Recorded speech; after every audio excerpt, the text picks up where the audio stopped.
Alan Sunderland is our guest speaker today. He's a two-time Walkley Award winner. He's spent 40 years as a broadcast journalist, and he was the former ABC editorial director, and I can tell you, as one who worked at the ABC, that is no mean feat to achieve that position and to maintain it. Apart from the interest in the ABC, he is I was going to say a Swan supporter, but he's not. He told me he's a Richmond supporter. But when we had the opening of ABC Friends out at Penrith with Janine and others, he said, "Look, I've got to go. He said, "The Swans are playing today and I'm off." So there he was. So Alan Sunderland.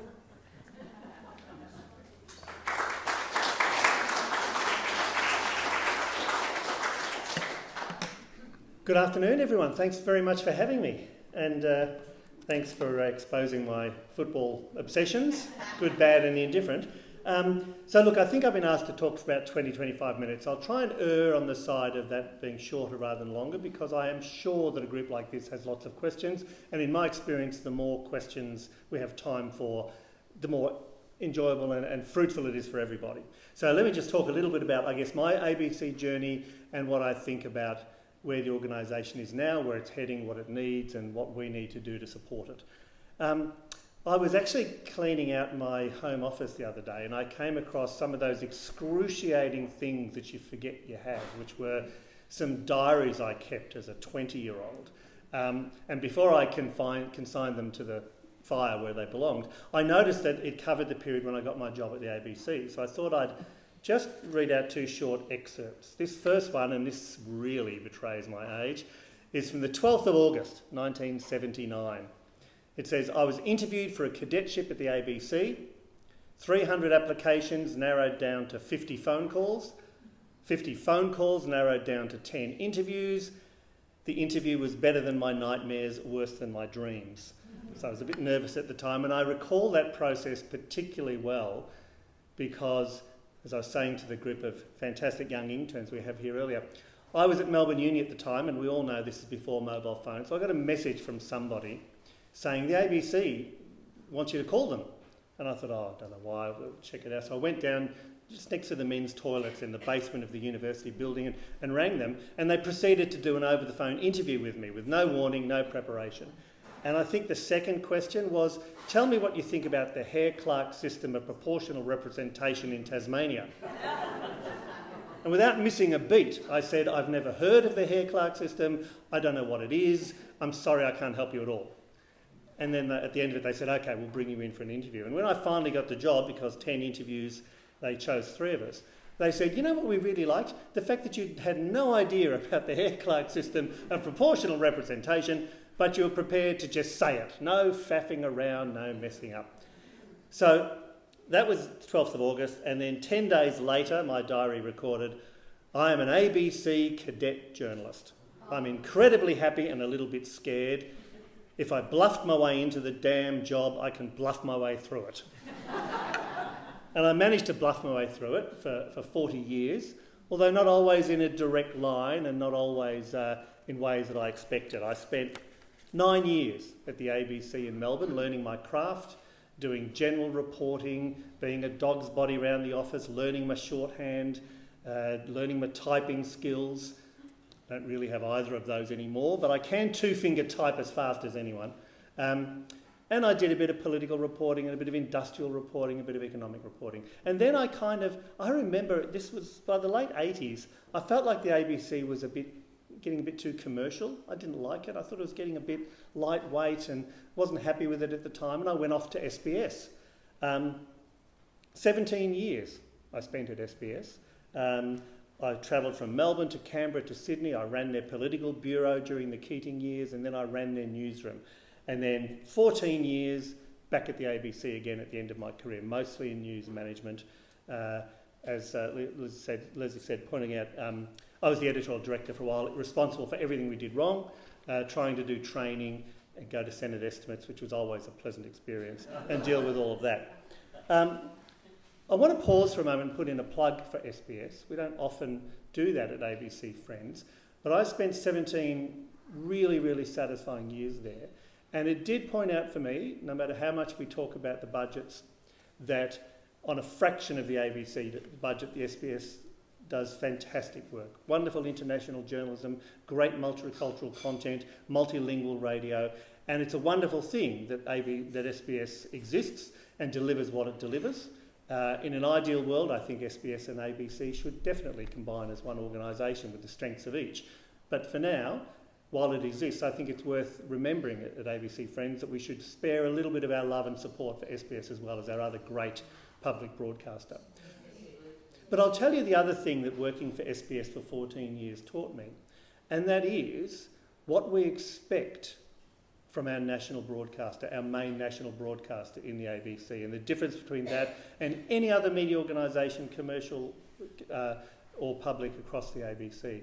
Because SBS does what it does, in my day, with a head office in Sydney, a couple of people in the Canberra Bureau, and I literally mean a couple of people, I was one of them, there were two at the time, a couple of people in Melbourne. That's it. Nowhere else across the country. Now, I think now they have some stringers and some other bits and pieces, but they have very little requirement on them and they can focus on doing the best of the best.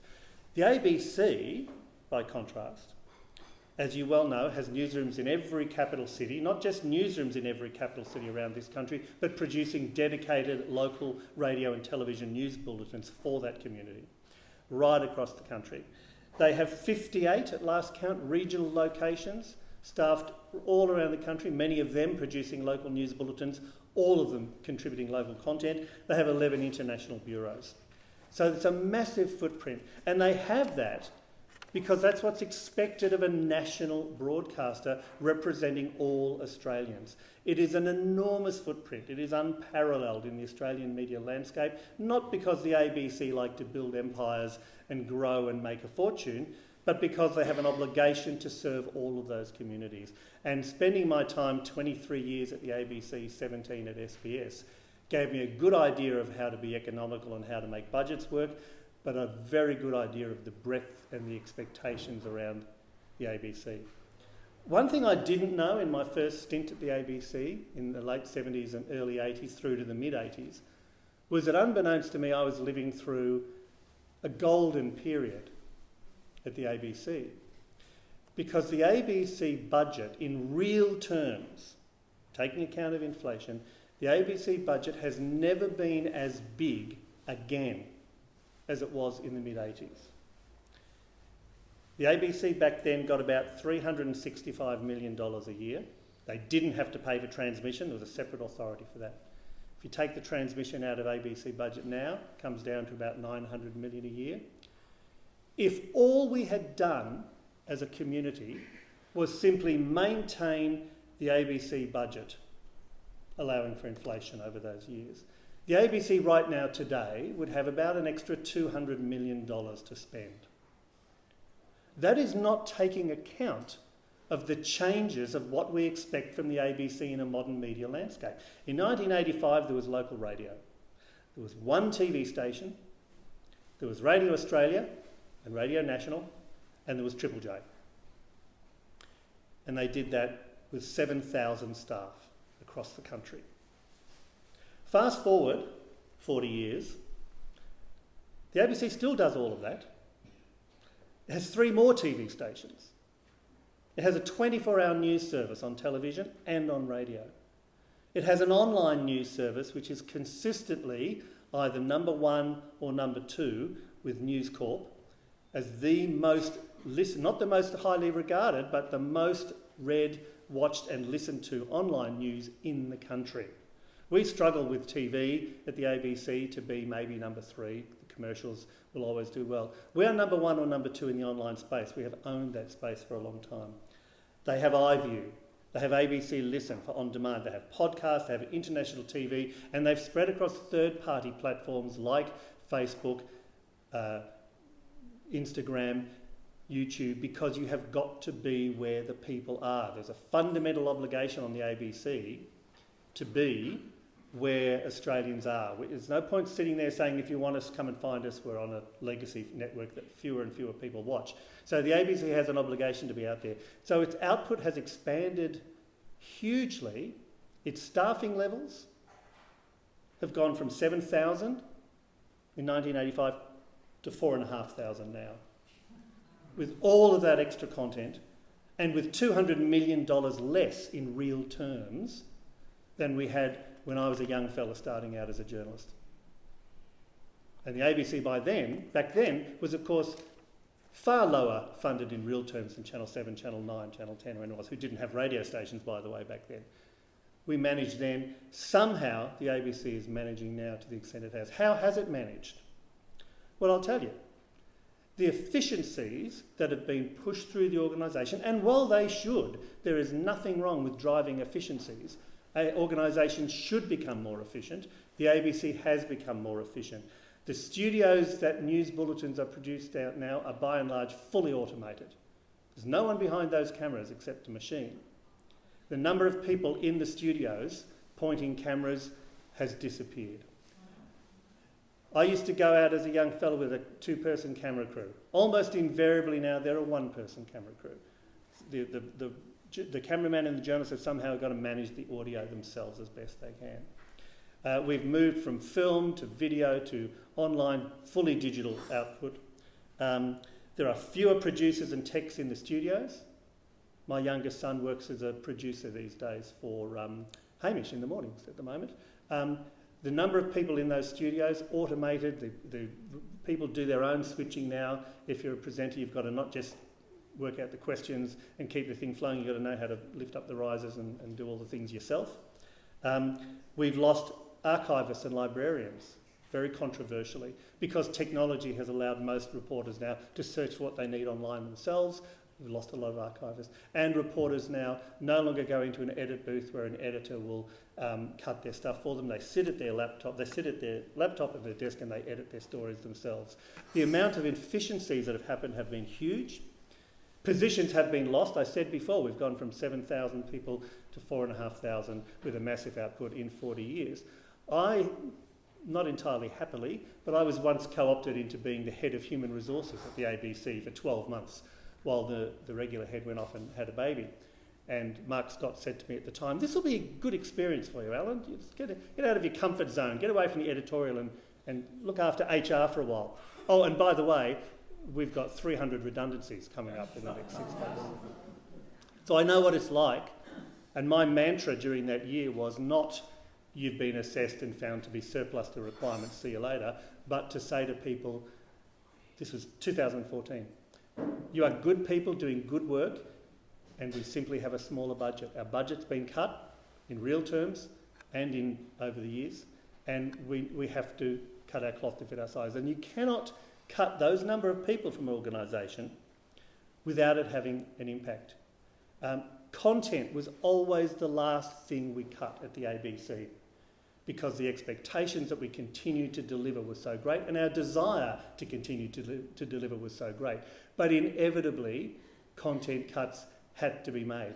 At the time those cuts were made in 2014 when we lost 300 people, I lost about 7 or 8 people from my little editorial policy team.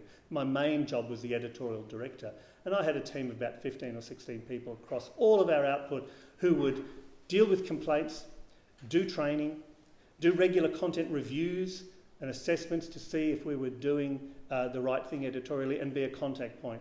We lost half of those people because you're going to cut those people before you're going to cut the frontline program makers. We lost huge swathes of management. We lost huge swathes of backup and support. But inevitably, content starts to be cut. Our former head of television, Sandra Levy, name some of you may have heard of, she was a long time at the ABC, delivered some fantastic content. She did some research recently for the ABC Alumni Association that pointed out that in the last 10 years, just the last 10 years, the amount of first release Australian content at the ABC has gone down 40%. 40% in 10 years.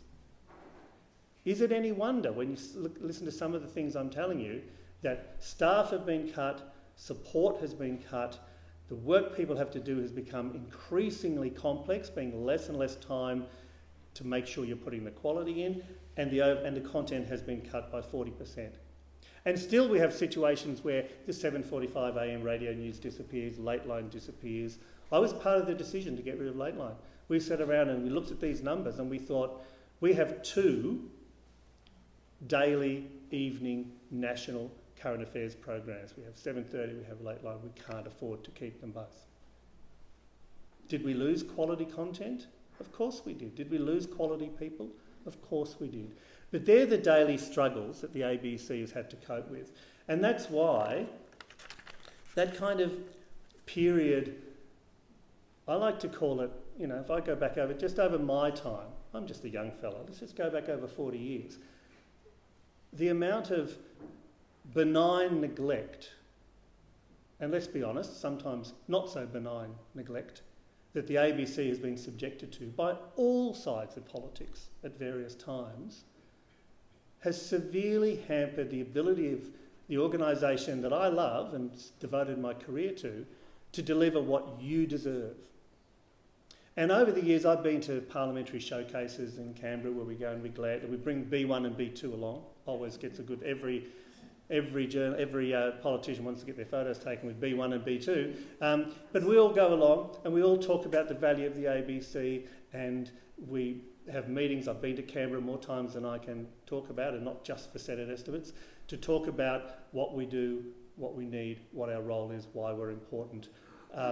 Increasingly, certainly in my last couple of years at the ABC, I formed the view that we need at the ABC to do less of that, to spend less time talking to the politicians about the value of the ABC and more time talking directly to the Australian people about the value of the ABC. And that's why organisations like ABC Friends are so important, because it is so vital that the ABC maintains a direct, trusted, relevant connection with the community it's there to serve.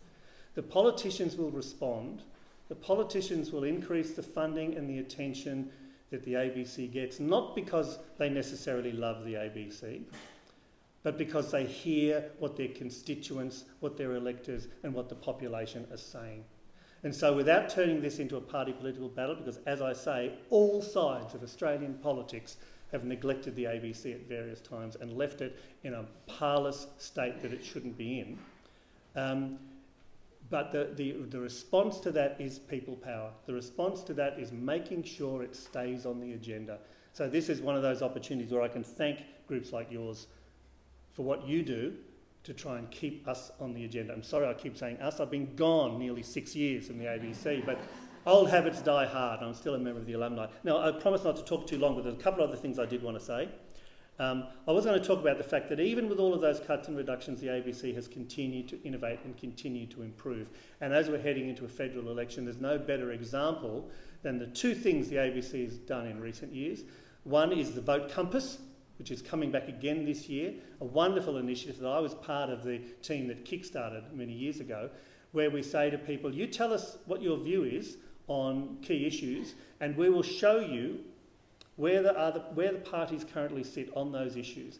Factually based, done with some Canadian academics who specialise in the technology and the methodology to create a good, independent, accurate tool for people, not to tell you who you should vote for, but to tell you if you care about this issue, this is what Labor, Liberal, Greens and increasingly more and more independents are saying about that. And the second thing they've done, which is even more interesting, is in the lead up to the election. If you haven't already come across this online, please hunt it down.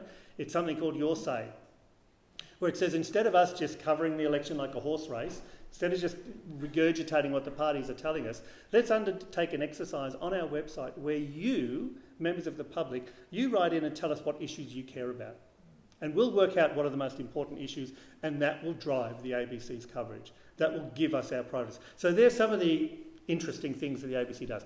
It would be remiss of me, given what I've been doing myself in recent months, not to point out that the ABC is not perfect. The ABC gets criticised and used as a political football. We become a pawn in the culture wars. There are plenty of people lining up there in bad faith to attack the ABC for its failings. But the ABC nonetheless has failings. I just was involved in I was asked by David Anderson recently to undertake an independent review. And it was independent. They said to me, talk to anyone you want to, ask any questions you like, give us your report at the end. and it was about some ABC coverage of war crime stories. Now, the ABC has done some magnificent Gold Walkley winning coverage of allegations of Australian war crimes. It's a very important story, a difficult story, and it's seen the ABC accused of being un-Australian for daring to pick on our soldiers when in fact the stories have been real, genuine, Gold Walkley winning stories by excellent reporters. But they also recently lost a defamation trial involving Heston Russell, a person who quite rightly felt aggrieved that he'd been defamed, and the court found he had been defamed, and the ABC apologised to him, belatedly in my view, but they apologised to him. And in the back of that, there was another concern about another story that had been edited in a way that raised concerns that it hadn't been done properly. And there were allegations that the ABC had deliberately manipulated this story to make it seem worse than it was, knowingly and cynically. I do like poison chalices, so I was invited in to look into this story. And my report, which is online, the ABC, the only media organisation I know that commissions outside people voluntarily to come in and, warts and all, look at what they've done and then put the results up on the website. My review's up there on the website, and I found serious, significant failings. I did not find that anyone had deliberately set out to mislead, and for that I was accused of whitewashing, of course. But what I did find was sloppiness, bad judgment, errors that should not have been made by the public broadcaster. It's an important part of our relationship with the ABC that we continue to keep it honest and we continue to call it out when it falls short. But I guess my closing remarks are that the ABC is going to be involved in a constant battle of benign and sometimes not benign neglect and cuts, because that's what we've suffered for the last 40 years. No reason to believe it won't continue.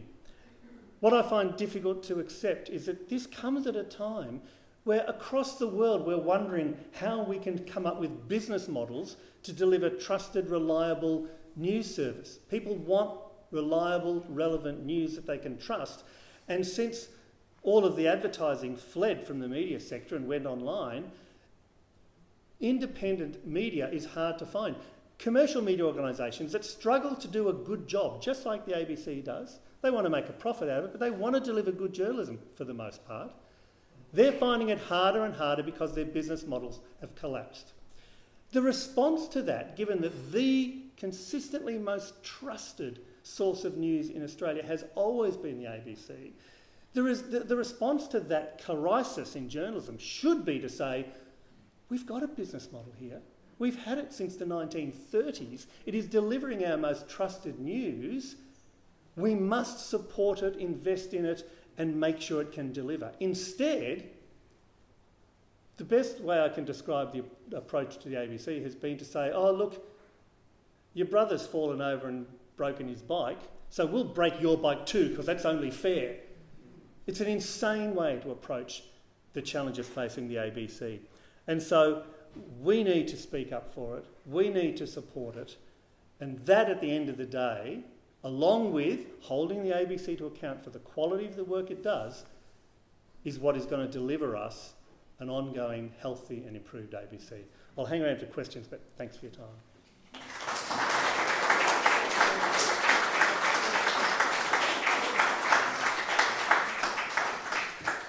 We have a short opportunity for questions, and when you ask a question, can you give your name first, stand up so that we can see you, and keep your question right to the point, not a great big preamble. That'd be a great help. First question, thank you. What impact do you think the ABC's new Parramatta Studios has had on the ABC? The impact that the ABC's new Parramatta studio has had on the ABC. It's made my son's commute longer from Ashfield. Look, I think has been a good thing. Of course, I haven't worked there for 6 years. I haven't experienced it. I think it is always challenging, and I speak as a proud Victorian. So when people say the ABC is too Sydney-centric, I understand that. But I also think there's a strange conflict here which is the ABC's got to absolutely husband its resources and save every dollar. And there's a reason why centralisation happens in an organisation, happens in all media organisations, because you can save money that way. It's cheaper and more cost effective to put people in one spot in one location. Having said that, moving out to Parramatta, moving closer to the demographic heart of Sydney, inevitably opens you up to new experiences, new contexts, new stories, new ideas, new people. I've always argued, when I was the editorial director, that impartiality, strict impartiality, is the most important part of the ABC. Trouble with that is if you get a lot of people who all think alike, you can get that kind of, they all reinforce each other's worldview. I want to see a diverse, spread out ABC with lots of different influences, not so we can all indulge our blind spots, but we kind of cancel each other out. And so anything that increases diversity at the ABC, and that includes geographic locations, is a good thing. So I think it's been helpful. There are some technical challenges, but I think it's helpful. Question right up the back. Hi, I'm Matt Cross. I'm a local member of Parliament, so I agree with you about always keeping your local members of Parliament involved to do advocacy. My question is about the role of Treasury, so not the politicians, but Treasury. I think I probably know the answer. Treasury usually like to say no to any new funding or more funding, but in your experience, how much of a role does Treasury play in the funding, and what advocacy should we then do potentially to the departments or to Treasury?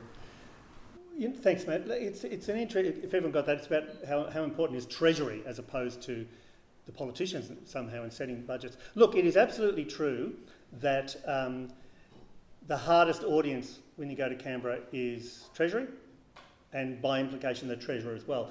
We used to spend a bit of time going and talking to the Communications Minister, and it was really important to get the Communications Minister on side. And then once you'd done that, didn't always happen, you realised, of course, that they're just arguing. They're just one voice among many around that Expenditure Review Committee and the Cabinet table. And then when you go to Treasury don't want any departments to get any money for anything if they can possibly help it. So they're instinctively going to be setting up all sorts of rules. The ABC's budget was adjusted for inflation from time to time, but it was never adjusted for inflation. It was adjusted for a special measure that carved out certain parts of inflation for reasons that we never understood at the ABC, but we loved it because it was called the Wacky Seven. Don't know why it was called the Wacky Seven, but it was an adjusted CPI. Look, the short answer is, and you can tell already I'm not good at short answers, the short answer is no matter how difficult and challenging dealing with the bureaucracy and Treasury can be, it's the politicians who can make that happen for you. If you've got the Minister on side, if you've got Cabinet on side, if you've got the arguments that can win around the table of power, then it will flow through and happen. And that will happen more often if those people have their mind, as they sit around the table, exercised by knowing and understanding how strong the public sentiment is on this issue. Corin. Corin Bass. I'm Corin Bass. Thank you very much. I think from what you've said, the Friends of the ABC can be very proud of themselves, but it also shows how much work we've got to do still. Why we aren't all marching the streets like we used to and holding rallies where we got thousands and thousands of people coming at each event, I don't know, but we'll work on that. But I wonder if you could speak to the part that the ABC played during the cyclone. I listened to ABC radio, particularly some television, but mostly radio, and they were all day after day after day, helping people, keeping people up to talking about what was happening, what to do, and so on. They were absolutely magnificent, doing the job they should be doing, and did, I think, fantastically. Could you speak to that? Yeah, thanks for that. That's the question about the ABC's emergency broadcasting. And every time the ABC talks about its emergency broadcasting, it mentions in the other breath, never been funded for it. It flows from our established newsrooms set up to cover the news. It's a responsibility the ABC has taken on because it needs to take that on. And it's flown out of its commitment to relevant local news coverage in times of disaster, fire, flood, the recent cyclone. And that work has grown and grown and grown, and it soaks up millions of dollars every year. Sad thing about Australia is there's always a disaster happening somewhere. And And so it is a major part of the ABC, and I think it is one of those things that gets its support at a local level. The ABC has enormously strong support at a local level because people see it in the community doing what needs to be done, particularly when times are tough. And I think the more that happens, nobody wants to see a disaster, of course, but when it does happen, people remember the roles, trusted roles taken on by organisations in the community. And that's that one-to-one relationship with the community, which to me is the essential part of the ABC remaining relevant, trusted and valued. Mark Diesendorf, should the ABC always be fair and balanced, which is the topic listed, and in particular with regard to perhaps our foreign affairs relationships and the current situation of the alliance with the United States, or should I say with this United States? Yes, look, that's a long issue that I could spend the next hour on, and trust me, I won't. I guess I've spoken about fair and balanced quite a lot, and I don't like the phrase fair and balanced because balanced makes it sound like you spend half the time saying the world is round and half the time saying the world is flat, then no one can complain, you've done your job and you can go home. Journalism is not stenography. You have to engage your brain. And I like to talk about due impartiality. Due impartiality. So equal scrutiny of everything, and you let the facts drive your representation of what is going on. That is fundamental to good journalism, not just the ABC's journalism. And so fair, yes, you need to be fair to people. Don't misrepresent people's views. Don't set up straw men that you can knock down. But don't give people equal time. Now, there are a couple of exceptions to that. I used to say during election campaign, you pretty much have to give a reasonable amount of time to both sides. There are two competing governments and some independents and some smaller parties. You've got to. There used to be a guy. I went to a conference once with a guy from CNN who said, when you're dealing with views, you've got to let the fella state his case. You've got to let the fella state his case in true American simplistic style. But he was right. And so I firmly believe I want to know what Donald Trump is doing. I don't want him to be ignored because he's mad, bad and dangerous to know. I want to know what he's doing, and I'll make my judgments as an audience member. I think if Malcolm Turnbull decides he wants to speak truth to Trump, I think it is absolutely appropriate that an ABC interviewer says, was that a wise decision to do? And the fact that reporter then got criticised as somehow supporting Trump is just a sign of how polarised and stupid politics and media can be at times.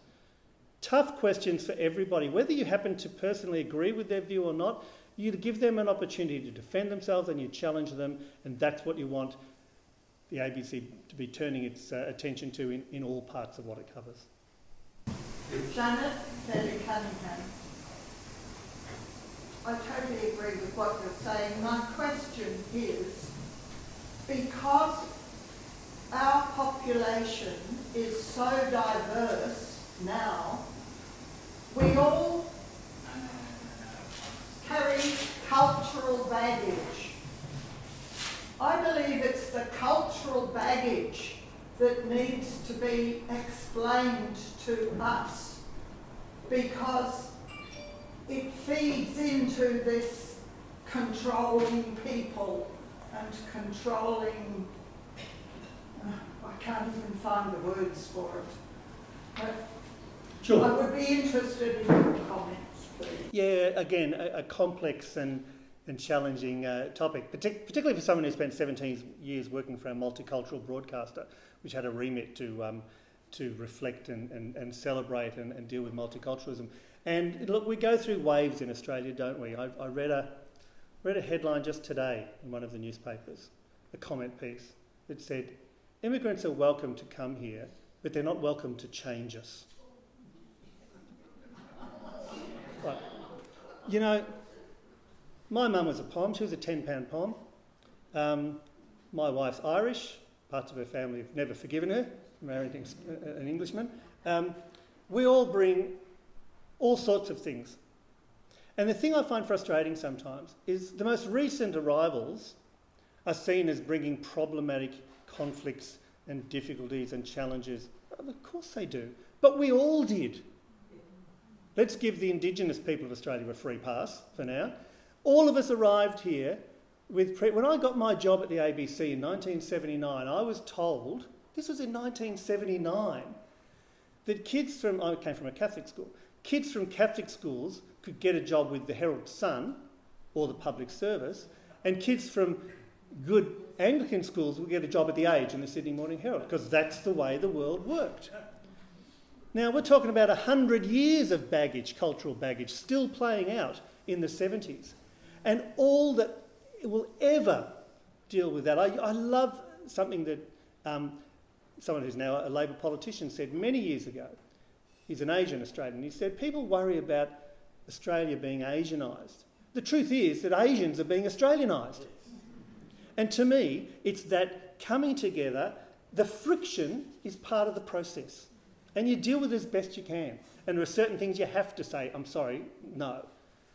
But people will have everything they bring with them, not just their cuisine, and we, as a nation, find ways of accommodating with that. And it's not something we have to tolerate, it's something we have to celebrate, because it makes us a better, richer, stronger country. And so all of those challenges, we need to be aware of them, we need to mitigate the problems that can arise, we need to celebrate the fact that it is making us a richer, more diverse, more understanding, more accepting and more interesting nation. My name's Heather Kiola. I'm just interested in the whole alternate facts sort of debate, and I understand, is it true that the ABC has dispensed with fact-checking, and if so, what's your view on the implications for a national broadcaster that doesn't fact-check?